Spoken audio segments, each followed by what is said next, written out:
Up YouTube. I'm gonna try to one take this real quick. So I would like to talk about how being a moderate is actually the best thing to do, and why the truth is never found in the extremes. And probably what I'm titled this video is being more masculine is actually probably not the answer.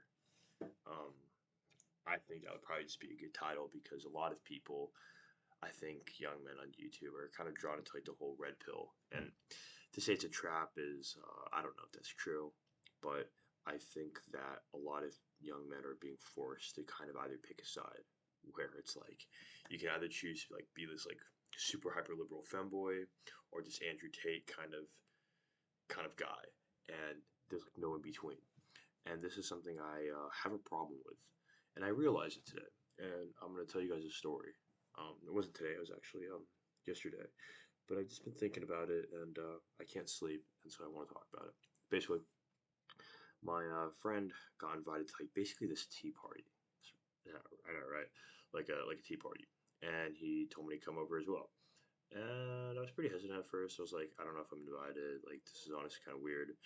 But I pull up, and it's kind of what I expect. It's just a bunch of women, and it's me, my bud, and another dude who I know, like a mutual friend. But it's like three dudes and like probably 10 women. So it's like very interesting. And I'm typically never in situations like this. And one of the things that I notice immediately is that there's some women and they're making tea, right? They're making matcha, and they all bought cake and they bought materials for cake and they made cake, but they just invited a bunch of their random mutual friends over that they haven't spoken to in a while. And I thought to myself, like, this is really weird. Like, what? Like, why would someone do this? Why would someone just like go spend their own money and invite their friends over to do nothing? Right? Like men typically gonna do this. Like, let's say I want to go shooting with my friend. I'll buy the range time. I'll buy the bullets. Won't charge them anything. Because it's just like I want to spend time with my friend. But I'm like doing something with them, right? Or we're like buying day passes at a gym, whatever it is. Um, but it was weird. I noticed this about women that they kind of just come together for the sake of coming together, whereas men come together for the sake of just doing things. Um, so that was an interesting observation. What else I began to notice was that like the whole point of these tea parties, it was weird. It was like not everyone was in the same group. It was like a lot of people, and so it was basically one room splintered into like a bunch of different mini conversations. And I was kind of like in this box almost, or maybe outside the box, just observing this. And what I noticed was like just general kind of quote unquote vibe of this party was that just like everyone coming together to enjoy something, and we were all like everyone was there to like kind of get drugged on the same thing, like green tea, like kind of get on the same like caffeinated wavelength. And what I began to notice was that these women were talking so much, like so many words were coming out of their mouth, and I couldn't really quite make out what they were saying. What I realized is that so much of their language is not even words.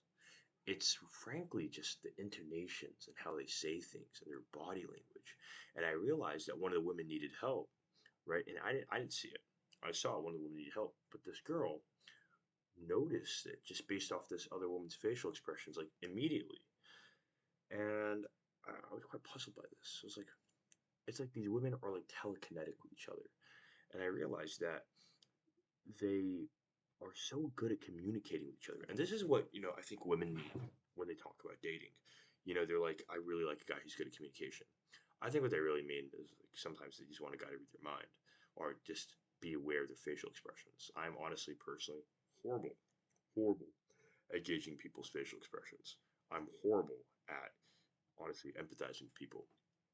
And I realized this is actually a really bad thing. Not for like obviously the fact that like, oh, it's not good to empathize. I actually think this is a good thing that would never hold me back in life. That when people get sad or whatever, I wouldn't feel sad for them or whatever.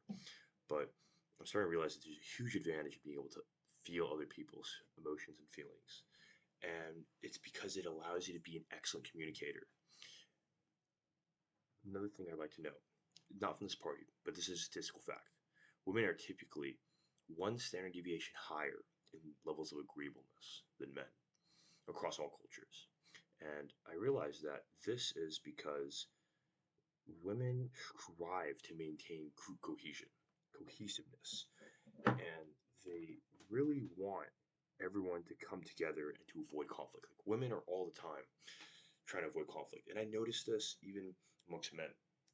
There's somewhat more feminine men and kind of more, I guess, competitive men, right? Elon Musk, for example, is a very competitive guy.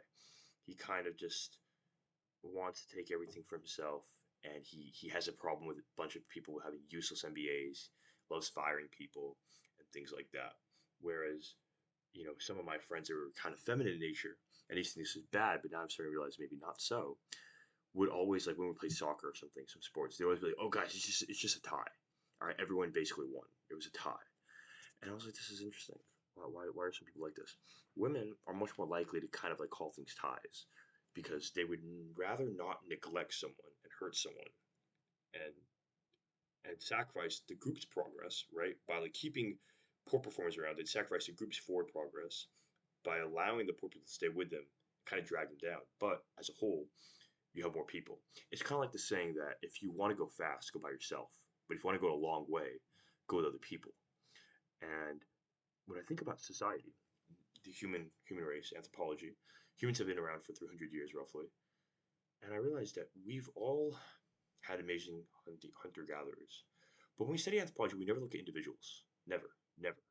We always look at communities, tribes, villages, populations. These populations are held together by what? Trust. Humans do not come together without trust. This is why the human race is where it is. It's because we, when confronted with someone who didn't really recognize, could say that at least 51% of the time that we were willing to put down our weapons and to take the risk that if I put down this weapon, hopefully he will too, and we can help each other.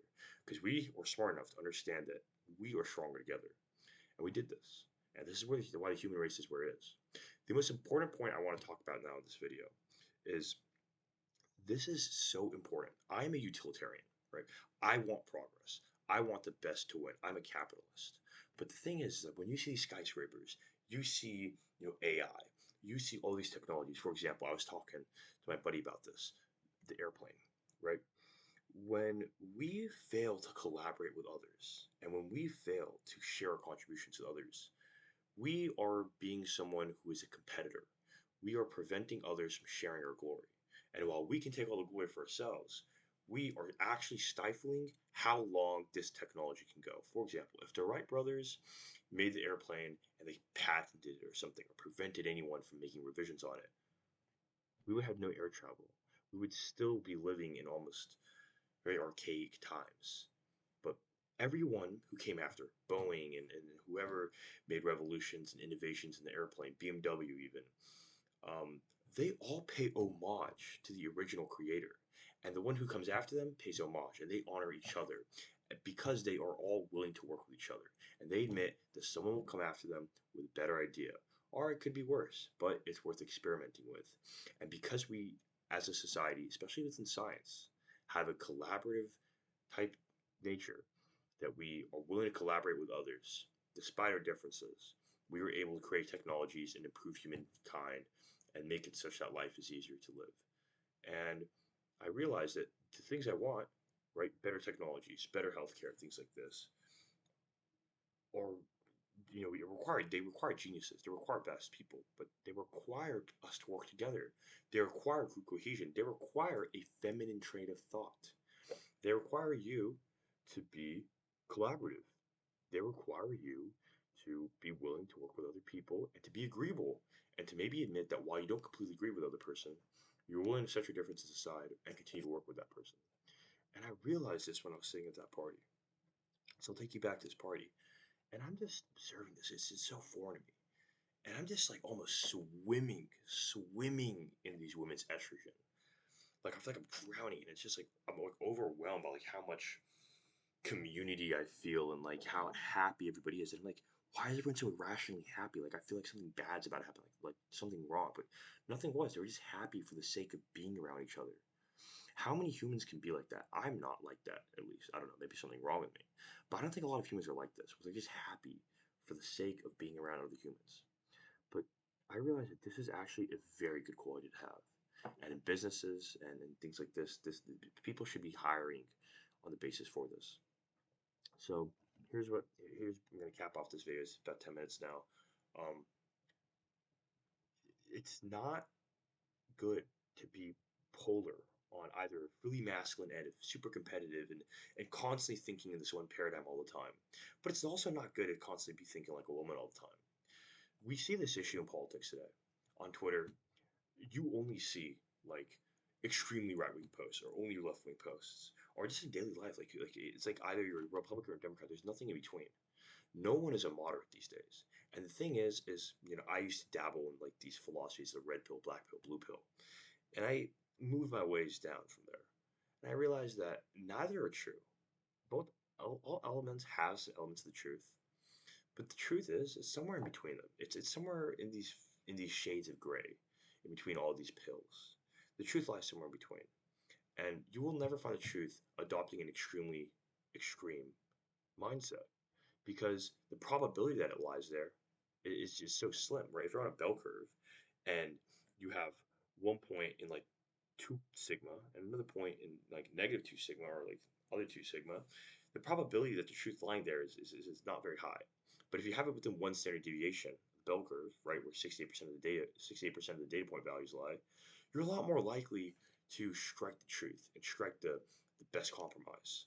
Because the thing is, in society, we can, no matter how hard we try, I realized, we can never make things ideal. Nothing will ever be ideal. The best time for you to start your business, the best time for you to start working, the best time for you to go and start going to the gym or whatever it is never when it's ideal. You just need to make it happen. So stop trying to make things ideal and stop, maybe rethink your political views. Rethink just how you think. If you're excessively utilitarian, maybe think about changing that up. And I've been thinking about this lately, trying to become a more well-informed person and person who can live a better life and a more educated life instead of being so close-minded off into one area. Because believe it or not, liberals are just as close-minded as conservatives are, despite what you may see. And conservatives, they got their problems at their end, but liberals just as well got their issues. And I would say I'm a bit right wing, but I admit, even right wing people are really extreme and don't quite understand things fully. So I urge you all to question your beliefs, and I urge you all to try to become more moderate in how you think, and understand that as a man, if you're watching this, that masculinity is not always the answer. Extreme masculinity, at least. Understand that the best people are people who can combine both very well. So, with that being said, I hope you guys have a good evening. I'm glad I got this off my chest. Hopefully, the audio is good. I might do another second take of this tomorrow. But, anyways, goodbye. Please leave a comment.